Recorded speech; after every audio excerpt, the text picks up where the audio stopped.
Indian rat snake इंग्लिशमध्ये म्हणतात। सध्या उन्हाळा चालू आहे। नाग आणि धामण या सापांच्या जुळणी मोठ्या प्रमाणात चालू असतात।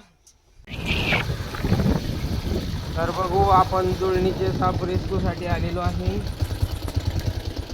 तर साप कुठं आहे आपण बघू। दादांचा परिचय देऊ। दादा नाव काय आपलं? नाव काय आपलं? संजय भालेराव। संजय दादा भालेराव। बघा हे दादा आहेत। तर त्यांच्याकडे 2-3 दिवसापासून जुळणीचे साप दिसत आहेत। तर बघू आपण कशा पद्धतीने रेस्क्यू करतो। गाव 30 गाव आहे। लागणारं साहित्य घेऊन आलेलो आहे। बघू आपण साप रेस्क्यू करू। भालेराव वस्ती त्यांच्याकडे बघा। इथं आपण बघताय जुळणीचे साप आहेत, इंडियन रॅट स्नेक। तर बघा आपण संपूर्ण व्हिडिओ तुम्हाला यूट्यूबला बघायला भेटेल। आमचे मित्र प्रसाद भाऊरी काढणार आहे।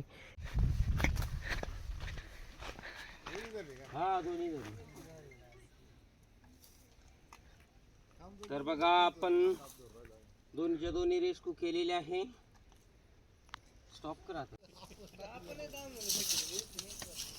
कसं राहतं तिकडे। तर बघा इथं अडचणीचा भाग आहे। आपण थोडस मोकळ्या वातावरणामध्ये घेऊन येऊ।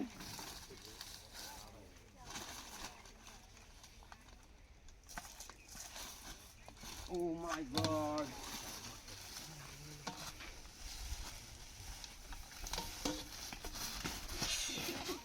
Oh my God. तर मित्रांनो बघा या सापाबद्दल थोडक्यात माहिती सांगायची म्हटली तर हा भारतातील अत्यंत चपळ आणि खूपच भित्रा असा इंडियन रॅट स्नेक इंग्लिशमध्ये म्हणतात। मराठीत धामण या नावाने ओळखलं जातं। काही ठिकाणी घोडापछाड या नावाने सुद्धा ओळखलं जातं। इतका फास्ट पळत असतो। तर बघा दोन्ही पण साप आपण काळजी आणि सुरक्षितता घेऊन रेस्क्यू केलेले आहे।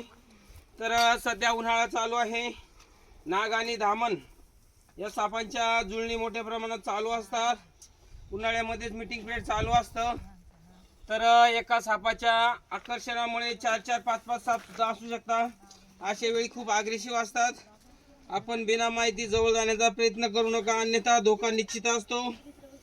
बघा आम्हाला याबद्दल पूर्णपणे माहिती, ज्ञान, अनुभव असल्यामुळे आम्ही हे काम करत असतो।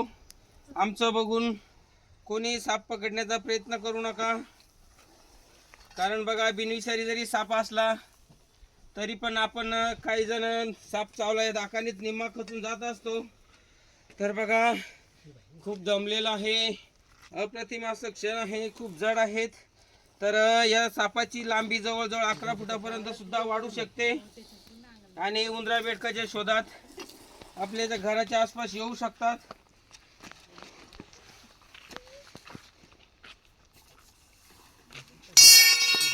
तर बघा आपण योग्य पद्धतीने एका कापडी पिशवीमध्ये पॅक केलेले आहे आणि काही वेळातच निसर्गाच्या दिशेने रिलीज करणार आहे। व्हिडिओ नक्की शेवटपर्यंत बघा।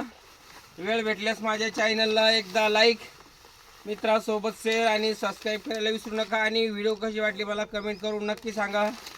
धन्यवाद।